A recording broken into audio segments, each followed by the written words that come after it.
Greetings everyone. நம்ம டெய்லியும் competitive exam point of வியூவில் ஹிந்து நியூஸ் பேப்பர் பார்த்துட்டு இருக்கோம். இன்றைக்கி என்ன இம்பார்ட்டன்ட் நியூஸஸ் இருக்குது அப்படிங்கிறத பார்ப்போம்.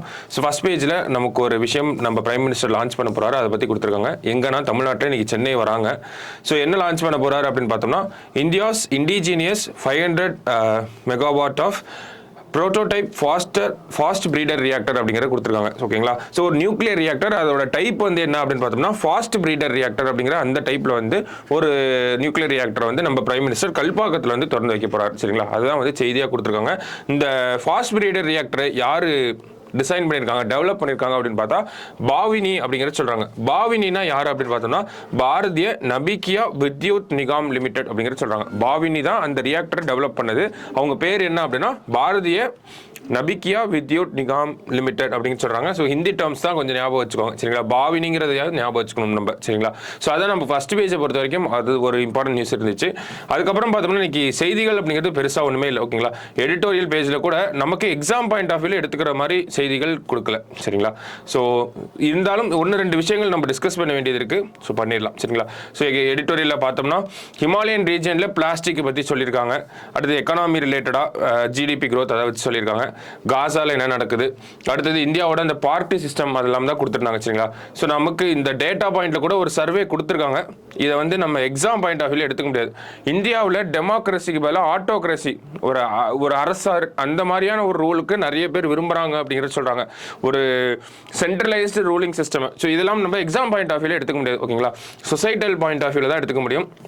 ஸோ அதெல்லாம் தவிர்த்துட்டு நம்ம அடுத்தது வந்தோம்னா ஒரு ஜிஐ டேக் சார்ந்த விஷயங்கள் கொடுத்துருப்பாங்க. ஓகேங்களா? ஸோ நிறைய ப்ராடக்ட்ஸ்க்கு ஜிஐ டேக் அப்படிங்கிறத சொல்லியிருக்காங்க. ஸோ அந்த ப்ராடக்ட் எல்லாம் இங்கே ஹைலைட் பண்ணியிருக்கோம். எந்த ப்ராடக்ட் எந்த ஊரில் இருக்குது அப்படிங்கிறத மட்டும் தெரிஞ்சுக்கிட்டா போதும். சரிங்களா? ஸோ எக்ஸாம்பிளுக்கு இங்கே என்ன கொடுத்துருக்காங்கன்னா ரூபா டரகாசி அப்படிங்கிறது வந்து நமக்கு ஒரு கட்டக்கில் இருக்குது, ஒடிசாவில் இருக்கக்கூடிய ரூபா டரகாசி அப்படிங்கிற அந்த ஒரு ப்ராடக்ட்டுக்கு வந்து ஜிஐ டேக் அப்படிங்கிற கொடுத்துருக்காங்க. ஸோ இந்த மாதிரி நிறைய ப்ராடக்ட்ஸ் கொடுத்துருக்காங்க. சரிங்களா? ஸோ எல்லா ப்ராடக்ட்டும் என்ன ப்ராடக்ட் எங்கே வாங்கியிருக்காங்க அப்படிங்கிறத மட்டும் தெரிஞ்சுக்கிட்டா போதும். ஏன்னா மோஸ்ட்டாக நமக்கு ஜிஐ ப்ராடக்ட்ஸ் நிறைய கொடுத்துட்டே வராங்க. இந்த ரீசெண்ட் டேஸில் பார்த்தா ஏகப்பட்ட ஜிஐ ப்ராடக்ட்ஸ் வந்து கொடுத்துட்டே இருக்காங்க. ஸோ இது எக்ஸாமில் கேட்பாங்களா, ரிஃப்ளெக்ட் ஆகுமா அப்படிங்கிறது டவுட் தான். சரிங்களா? மேபி பேங்கிங் அந்த செக்டாரில் கேட்கலாம், டிஎன்பிஎஸ்சியில் கேட்கறதுக்கு வாய்ப்புகள் கம்மி தான். சரிங்களா? ஸோ அடுத்ததாக பார்த்தோம்னா நமக்கு இந்த இடத்துல ஒரு இன்டர்நேஷனல் பேஜில் ஒரு நியூஸ் கொடுத்துருக்காங்க. என்ன அப்படின்னு பார்த்தோம்னா 10 years ஆஃப் MH370 நம்ம சின்ன வயசாக இருக்கப்போ இதை பற்றி பார்த்துருப்போம். ஓகேங்களா? ஒரு ஃப்ளைட்டு குலாலம்பூர், மலேசியாவில் இருக்கக்கூடிய குலாலம்பூர் அப்படிங்கிற அந்த பகுதியிலேருந்து பெய்ஜிங், சைனாவோட கேபிட்டல் பெய்ஜிங்க்கு போகக்கூடிய அந்த ஒரு பயணியர் விமானம் அப்படிங்கிறது திடீர்னு காணாமல் போயிடுச்சு. ரேடார்லேருந்து டிஸப்பியர் ஆகி காணாமல் போயிடுச்சு அப்படிங்கிறத ஒரு விஷயம் பார்த்துருப்போம். இன்ன வரைக்கும் அது கண்டுபிடிக்கப்படாத ஒரு மிஸ்ட்ரியாக தான் இருக்குது. சரிங்களா? ஸோ அதனுடைய 10th year anniversary அப்படிங்கிறது March 8 வரப்போகுது. சரிங்களா? ஸோ அதை தான் இங்கே இந்த இடத்துல வந்து கொடுத்துருக்காங்க. March 8, 2014 கிளம்பின அந்த ஒரு ஏர்கிராஃப்ட் இன்னமும் மிஸ்ஸிங்கில் தான் இருக்குது அப்படிங்கிறத சொல்கிறாங்க. ஸோ அதை ரிமெம்பர் பண்ணுறாங்க, வேற ஒன்றும் இல்லை. சரிங்களா? ஸோ இதெல்லாம் நமக்கு இன்னைக்கு நியூஸ் பேப்பரில் இந்த 3 இம்பார்ட்டன்ட் விஷயங்கள் தான் இருந்துச்சு. அதை தாண்டி நமக்கு ஒரு இம்பார்ட்டண்ட்டாக ஒரு விஷயத்தை பார்க்கணும் அப்படின்னா அந்த ட்ரக் ரிலேட்டடாக வந்து நிறைய விஷயங்கள் சமீபத்தில் நடந்துகிட்டே இருக்கு. ஒரு பஸ்ட் பண்ணாங்க, ஒருத்தர் ட்ரக் வச்சுருக்கவங்கள பிடிச்சிருந்தாங்க.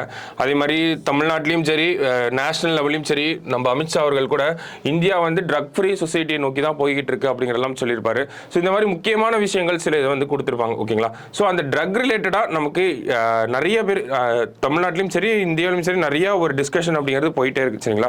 ஸோ அது ட்ரக் ரிலேட்டடாக இருக்கக்கூடிய விஷயங்களை நம்ம இந்த இடத்துல பார்ப்போம். சரிங்களா?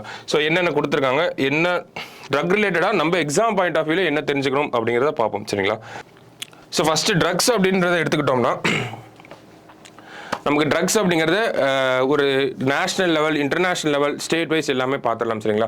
ஸோ இதை ஒரு டெம்ப்ளேட்டாகவே வச்சுக்கலாம். முக்கியமான இஷ்யூ இருக்குது அப்படின்னா அது இன்டர்நேஷனல் லெவல்லேருந்து டாப் டு பாட்டம் அப்ரோச் அப்படிங்கிறத எடுத்துக்கலாம். ஸோ ட்ரக்ஸ் அந்த சப்ஸ்டன்ஸ் அப்யூஸ் அப்படிங்கிறலாம் இங்கிலீஷில் சொல்லுவோம். போதைப் பொருட்களுக்கு அந்த பழக்கமாக அதுக்கு அடிமையாகிறது அந்த மாதிரியான விஷயங்கள் நம்ம சொசைட்டியில் வந்து போயிட்டே தான் இருக்குது. ஸோ கேரளா, பஞ்சாப்லலாம் பார்த்தோம்னா ரொம்ப ட்ரக் அடிக்ஷன் அப்படிங்கிறது அதிகமாக இருக்குங்கிற ஒரு சில ரிப்போர்ட்ஸ் வந்து சொல்கிறாங்க. நேஷனல் கிரைம் ரெக்கார்ட்ஸ் பியூரோ, ஓகேங்களா, தேசிய குற்றவியல் ஆவண காப்பகம் ரிப்போர்ட் படி அவங்க சொல்றாங்க இந்த பஞ்சாப், கேரளால எல்லாம் லிட்ரேட் சொசைட்டியா இருக்காங்க. ஓகேங்களா? நிறைய படித்தவர்கள் இருந்தாலுமே ட்ரக்ஸ் அப்படிங்கிறது யூசேஜ் அதிகமா இருக்கு அப்படிங்கிறலாம் சொல்றாங்க. சரிங்களா? ஸோ அதன் அடிப்படையில் இன்டர்நேஷனல் இருந்து நம்ம வருவோம். சரிங்களா?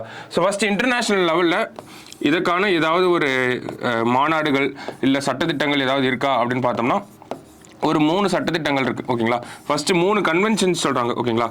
ஃபர்ஸ்ட் கன்வென்ஷன்ஸ் அப்படிங்கிறத எழுதினோம்னா 3 கன்வென்ஷன்ஸாக நம்ம பிரிக்கலாம். ஃபர்ஸ்ட் என்ன கன்வென்ஷன் இருக்குது அப்படின்னு பார்த்தோம்னா நமக்கு வந்து நார்கோட்டிக் சப்ஸ்டன்சஸ், ஓகேங்களா, நம்ம ஷார்ட் ஃபார்மாக எழுதுறோம். நார்கோட்டிக் சப்ஸ்டன்சஸ்க்கான கன்வென்ஷன் அப்படிங்கிறது 1961 நடந்திருக்கும், ஓகேங்களா. 1961 கன்வென்ஷன் ஆன் நார்கோட்டிக் சப்ஸ்டன்சஸ் அப்படிங்கிறது சொல்லுவாங்க. இந்த போதைப் பொருட்களுக்கான மாநாடு அப்படிங்கிறது அதில் சில சட்டத்திட்டங்கள்லாம் போட்டிருப்பாங்க. அது 1961 நடந்திருக்கும். அடுத்தது கன்வென்ஷன் ஆன் சைக்கோட்ரோபிக் சப்ஸ்டன்சஸ், அதாவது மனநலம் சார்ந்த விஷயங்கள். அது சில ட்ரக்ஸ் எடுத்துக்கிட்டோம்னா அது நம்மள மென்டலி அஃபெக்ட் பண்ணும், சரிங்களா. ஸோ அந்த மாதிரியான ட்ரக்ஸுக்கு வந்து எப்போ ஒரு மாநாடு நடந்திருக்கும் அப்படின்னு பார்த்தோம்னா 1971 வந்து நடந்திருக்கும். கன்வென்ஷன் ஆன் நார்கோட்டிக் சப்ஸ்டன்சஸ் அப்படிங்கிறது 61, கன்வென்ஷன் ஆன் சைக்கோட்ரோபிக் சப்ஸ்டன்சஸ் மனநலம் சார்ந்த போதைப் பொருட்கள் அப்படின்னு சொல்றாங்க. ஸோ அது வந்து 1971 நடந்திருக்கும், ஓகேங்களா. ஸோ இது ரெண்டையும் சேர்த்து தான் நம்ம என்ன சொல்றோம்னா narcotic substances and psychotropic substances அப்படிங்கிறது சொல்லுவோம், ஓகேங்களா. ஸோ இந்த ஒரு விஷயத்தை டிராஃபிக்கிங் பண்ணுறது, ஓகேங்களா, இதை வந்து நாட்டுக்கு தெரியாமல் உள்ளே எடுத்துகிட்டு வராங்க இல்லையா. ஸோ இந்த மாதிரி டிராஃபிக்கிங், அந்த ட்ரக் டிராஃபிக்கிங் அப்படிங்கிறதுக்கான ஒரு மாநாடு அப்படிங்கிறது எப்போ நடந்திருக்கும்னா 1988 வந்து நடந்திருக்கும், ஓகேங்களா. ஸோ இந்த 3 விஷயத்துக்குமே இந்தியா வந்து சிக்னேட்டரியாக இருக்காங்க. அதாவது இந்த 3 மாநாட்டிலையுமே இருக்கக்கூடிய சொல்லப்பட்ட விஷயங்களுக்கு இந்தியா நாடு வந்து கையெழுத்திட்டு இருக்காங்க. இதெல்லாம் நாங்கள் இம்ப்ளிமெண்ட் பண்ணுவோம் அப்படின்னு சொல்லி. ஸோ அப்போ நேஷனல் லெவலில் வரும், ஓகேங்களா. ஸோ இந்தியாவுக்குள்ளேன்னு பார்க்குறப்போ நம்ம கான்ஸ்டிடியூஷன் வைஸ் பார்க்கணும். ஃபர்ஸ்ட் கான்ஸ்டிடியூஷனலி என்ன சொல்லியிருக்காங்க அப்படின்னா ஆர்டிகல் 47 இந்த மாதிரி ட்ரக்ஸ் ஃப்ரீ சொசைட்டிங்கிற ஒரு விஷயத்த சொல்லியிருக்காங்க. ஆர்டிகல் 47 அப்படிங்கிறது டிபிஎஸ்பியில் வரும் இல்லையா. ஸோ அரசுக்கான நெறிமுறை கோட்பாடுகளில் ஆர்டிகல் 47 சொல்லியிருப்பாங்க. நமக்கு மது விலக்கு போன்ற விஷயங்கள்லாம் இந்த ஆர்டிகல் 47 தான் சொல்லியிருப்பாங்க, சரிங்களா. ஸோ ஒரு ட்ரக் ஃப்ரீ சொசைட்டிக்கு சொல்லியிருக்காங்க. அடுத்தது நேஷனல் லெவலில் என்ன சொல்லியிருக்காங்க அப்படின்னா ஃபர்ஸ்ட் சட்டங்கள் அப்படிங்கிறத பார்க்குறோம். நேஷனல் லெவலில் ஆக்ட்ஸ் அப்படிங்கிறத பார்த்தோம்னா ஒரு 3 சட்டங்கள் இருக்கு. ஃபர்ஸ்ட் என்ன சட்டம் அப்படின்னு பார்த்தோம்னா ட்ரக்ஸ் அண்ட் காஸ்மெட்டிக்ஸ் ஆக்ட் அப்படிங்கிறது சொல்கிறோம், ஓகேங்களா. ட்ரக்ஸ் அண்ட் காஸ்மெட்டிக்ஸ் ஆக்ட் எப்போ வந்திருக்கும் அப்படின்னா 1940 வந்து வந்திருக்கும், ஓகேங்களா. செகண்ட் அடுத்த சட்டம் என்ன அப்படின்னு பார்த்தோம்னா narcotic substances and narcotic drugs and psychotropic substances அப்படிங்கிறது சொல்கிறோம், ஓகேங்களா. ஸோ அந்த ஒரு சட்டம் அப்படிங்கிறது நார்கோட்டிக் அண்ட் சைக்கோட்ரோபிக் சப்ஸ்டன்சஸ் அப்படிங்கிறது எழுதுறோம். ஸோ அந்த ஒரு ஆக்ட் அப்படிங்கிறது எப்போ வந்திருக்கும்னா 1985 வந்து நமக்கு வந்திருக்கும், சரிங்களா. ஸோ 3ஆவதா ஒரு சட்டம் இருக்கு. மொத்தம் 3 சட்டங்கள் இருக்கு. 3ஆவதா என்னன்னா இந்த narcotic drugs and psychotropic substances, இந்த போதைப் பொருட்களை டிராஃபிக்கிங் பண்றாங்க இல்லையா, அந்த டிராஃபிக்கிங்னா கடத்திட்டு வராங்க இல்லையா, அந்த கடத்தலை தடுக்கிறதுக்காக ஒரு சட்டம், prevention of illicit trafficking of narcotic drugs and psychotropic substances அப்படின்னு சொல்றாங்க, ஓகேங்களா. NDPS, ஓகேவா. ஸோ டிராஃபிக்கிங் ஆஃப் NDPS அப்படிங்கிறது நமக்கு இன்டர்நேஷனல் லெவலில் 1988 பார்த்துருப்போம்.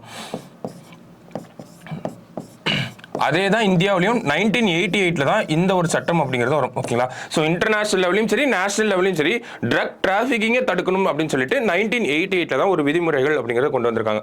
ஸோ கான்ஸ்டிடியூஷன் வைஸ் நம்ம ஆர்டிகல் 47 சொல்கிறோம். நேஷனல் வைஸில் 3 சட்டங்கள் அப்படிங்கிறது இருக்குது. Drugs and cosmetics acts, narcotropic substances and narcotropic drugs and psychotropic substances அப்படிங்கிறது சொல்கிறோம். அடுத்தது பார்த்தோம்னா டிராஃபிக்கிங் ஆஃப் NCPDS அப்படிங்கிறது சொல்கிறோம், ஓகேங்களா. ஸோ இந்த மாதிரியான சட்டங்கள் தான் இந்தியாவில் இந்த ட்ரக் அபியூஸ் அப்படிங்கிறத கண்ட்ரோல் பண்ணுறதுக்காக வச்சிருக்காங்க. போதைப் பொருட்கள் அதை சார்ந்த சட்டத்திட்டங்கள் என்ன அப்படின்னு கேட்டோம்னா நம்ம இந்த 3 சட்டங்களை சொல்கிறோம். 1940, 85, 88 வந்து இந்த 3 சட்டங்கள். ஸோ வேற என்ன இருக்குது, வேற என்ன நம்ம தெரிஞ்சுக்கணும் அப்படிங்கிறத பார்த்தோம்னா இதுக்கு அமைப்புகள் ஏதாவது இருக்கா ட்ரக் கண்ட்ரோலுக்குன்னு.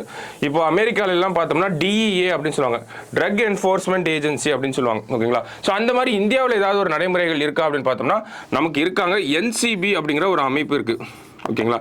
NCB அப்படிங்கிறவங்க எந்த சட்டத்துக்கு கீழே கிரியேட் ஆயிருப்பாங்கன்னா இந்த NDPS சட்டம் சொல்றோம் இல்லையா, narcotic drugs and psychotropic substances 1985, ஓகேவா. இந்த சட்டத்துக்கு கீழே தான் இந்த NCB அப்படிங்கிற அமைப்பை வந்து உருவாக்கியிருப்பாங்க. இந்த அமைப்பு அப்படிங்கிறது எப்போ ஃபார்ம் ஆயிருக்குன்னா 1986 வந்து ஃபார்ம் ஆயிருப்பாங்க.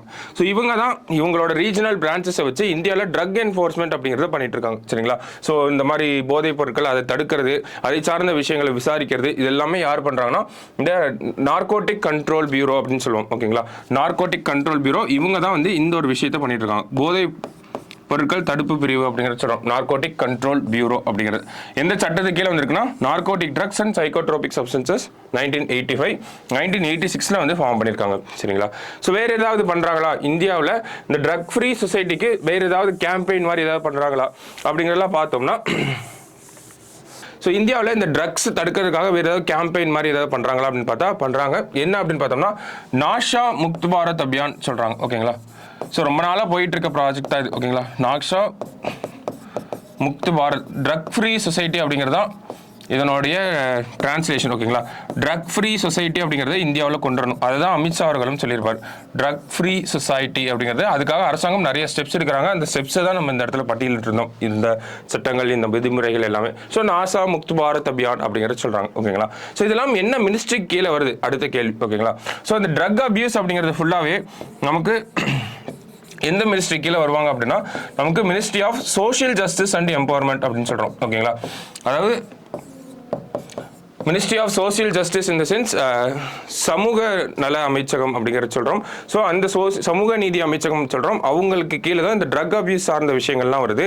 ஸோ நமக்கு ட்ரக் அபியூஸ்னாலே அடுத்தது நமக்கு ஞாபகத்து வர விஷயம் ரீஹாபிலிட்டேஷன் சென்டர்ஸ் அப்படிங்கிறது, மறுவாழ்வு மையங்கள் அப்படின்னு சொல்கிறது. ஸோ அந்த மறுவாழ்வு மையங்கள்லாம் யார் கண்ட்ரோல் கீழே வருவாங்கன்னா ஹெல்த் மினிஸ்ட்ரி கீழே வந்துடுவாங்க. சரிங்களா, ஸோ இந்தியாவில் ட்ரக் அப்படின்றத எடுத்துக்கிட்டோம்னா இந்த மாதிரியான அமைப்புகள், இந்த மாதிரியான சட்டத்திட்டங்கள், இந்த மாதிரியான அமைச்சகங்கள் தான் அந்த ஒரு விஷயத்தை வந்து பார்த்துக்கிறாங்க. ட்ரக் அப்படிங்கிறது ஒரு பெரிய ஒரு சொசைட்டிக்கு ஒரு தீங்கு விளைவிக்கக்கூடிய ஒரு விஷயமாக தான் இருக்குது.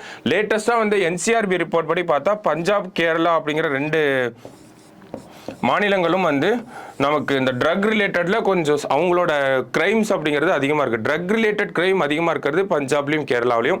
இந்தியாவில் ட்ரக் எங்கெல்லாம் ஸ்மகிள் பண்ணுறாங்க அப்படிங்கிறதுல முக்கிய பங்கு வகிக்கிறது நார்த் ஈஸ்ட். ஓகேங்களா, நார்த் ஈஸ்டர்ன் ஸ்டேட்ஸ், வடகிழக்கு மாநிலங்கள்லேருந்து அதிகப்படியான ட்ரக்ஸ் உள்ள வருது அப்படிங்கிறதையும் சொல்கிறாங்க. ஓகேவா, ஸோ இதெல்லாம் வந்து இந்தியாவில் ட்ரக்ஸ் சார்ந்து அந்த போதைப் பொருட்கள் சார்ந்து நம்ம தெரிஞ்சுக்க வேண்டிய விஷயமா இருக்குது. சமீபத்தில் போதைப் பொருட்களை வந்து கடத்திட்டாங்க, அதை நிறைய கேப்சர் பண்ணிட்டாங்க, கிலோ கணக்கு கேப்சர் பண்ணிட்டாங்க அப்படிங்கிறது மத்திய அளவில் நம்ம பார்த்துட்டோம் நார்தன் ஸ்டேட்ஸில். ஸோ அதனுடைய லிங்க் தமிழ்நாட்டுக்கும் வந்துச்சு. அதனால தான் தமிழ்நாட்டிலையும் இந்த போதைப் பொருட்களை ஒழிக்கணும் அப்படிங்கிற பேச்சை எல்லா அரசியல் கட்சிகளும் எடுக்க ஆரம்பிச்சிருக்காங்க. ஸோ எல்லாரும் பேச ஆரம்பிச்சிட்டாங்க ட்ரக் ட்ரக் ட்ரக் போதைப் பொருட்கள் அப்படின்னு சொல்லிட்டு. ஸோ அந்த போதைப் பொருட்கள் சார்ந்து நம்ம எக்ஸாம் பாயிண்ட் ஆஃப் வியூ என்னெல்லாம் தெரிஞ்சுக்கணுமோ அதெல்லாம் தான் இங்கே சொல்லியிருக்கோம். சரிங்களா, ஸோ எக்ஸாமில் கரண்ட் அஃபேர்ஸ்லேருந்து தான் ரிஃப்ளெக்ட் ஆகுது நிறைய கேள்விகள். ஸோ இன்கேஸ் நமக்கு ட்ரக் ரிலேட்டடாக ஏதாவது கேட்டாங்கன்னா இதை தாண்டி போகாது. சரிங்களா, ஸோ இன்னமும் நமக்கு ஸ்டேட் கவர்மெண்ட்ஸ்ல நிறைய ஸ்கீம்லாம் கொண்டு வருவாங்க. ஓகேங்களா, தமிழக அரசாங்கமே மறுவாழ்வு மையங்கள்லாம் அதிகமாக கொண்டு வராங்க. மனநலம் சார்ந்த விஷயங்கள்லாம் இருக்குது இந்த போதைப் பொருட்கள்லாம். ஸோ அப்போ மனநலம் சார்ந்த விஷயங்களும் அரசாங்கங்கள் அவங்க ஹெல்த் மினிஸ்ட்ரி கீழே பண்ணிட்டே தான் இருக்காங்க. சரிங்களா, ஸோ அந்த மாதிரியான விஷயங்களும் நம்ம தெரிஞ்சுக்கணும். ஓகேவா, ஸோ இதெல்லாம் தான் நமக்கு ட்ரக் ஃப்ரீ அந்த ட்ரக் ரிலேட்டடாக இருக்கக்கூடிய எக்ஸாம் பாயிண்ட் ஆஃப் வியூவில் இருக்கக்கூடிய விஷயங்கள். சரிங்களா, ஸோ இன்னைக்கு நியூஸ் பேப்பர் எடுத்து பார்த்தோம் அப்படின்னா இம்பார்ட்டண்ட்டான விஷயங்கள்னு ரொம்ப கம்மியாக தான் இருந்துச்சு. நம்ம பார்த்துருந்தோம் நியூஸ் பேப்பரில் ஒன்றுமே இல்லை. ஸோ அது இல்லாமல் நமக்கு இந்த ட்ரக்ஸை பற்றி அதிகப்படியான ஒரு பேச்சு போயிட்டு இருக்கனால ட்ரக் ரிலேட்டடாக இருக்கக்கூடிய விஷயங்களை பார்த்துருக்கோம். ஸோ நாளைக்கு நியூஸ் பேப்பர் அனாலிசிஸில் மீட் பண்ணலாம். தேங்க்யூ.